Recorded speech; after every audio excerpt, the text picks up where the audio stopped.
सिर्फ एक नमक ही रह गया कि पाकिस्तानी अवाम जो है चीनी की जगह पे थोड़ा सा नमक डालेगी। और चीनी का इस्तेमाल तो ख़त्म तो नहीं हो सकता। चीनी की कीमत बढ़ती है तो उसी के साथ ही शक्कर भी, गुड़ भी, इनके प्राइसेस हाई हो जाती है। इजाफा होता जा रहा है। एक दिन में चीनी की बोरी के पीछे 200, 300, 500 तक भी बढ़ा है रेट। शुगर तकरीबन जहाँ जो 1 kg बाई करता था वो अब ½ kg बाई करता है, और जो 5 kg बाई करता था वो 2 kg, 3 kg इस तरह बाई हो रहा है। प्राइसेस तो इस टाइम मार्केट में बहुत अप चली गई है।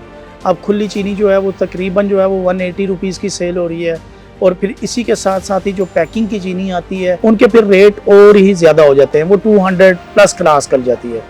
तो लिहाजा गवर्नमेंट को इसके ऊपर फोकस करना चाहिए। ये बहुत बड़ा एक इशू है पाकिस्तान में इस टाइम।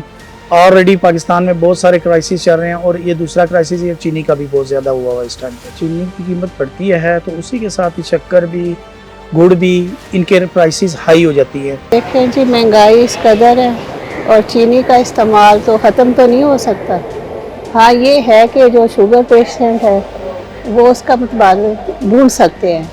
अदरवाइज़ अगर हम गुड़ को ले लें, ब्राउन शुगर को ले गए, सब कुछ ले लें उसके, लेकिन उसकी प्राइसेस इतनी है कि बंदे को अफोर्ड करना नामुमकिन है।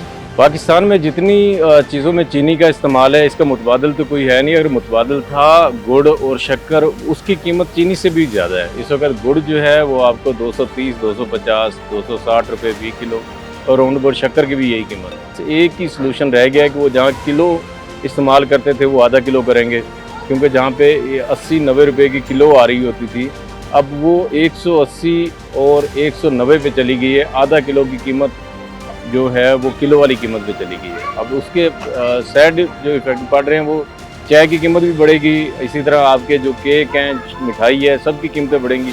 तो अल्टरनेट मेरे ख्याल में चीनी का कोई ऐसा नहीं है। सिर्फ एक नमक ही रह गया कि पाकिस्तानी अवाम जो है चीनी की जगह पे थोड़ा सा नमक डालेगी और वो पिएगी।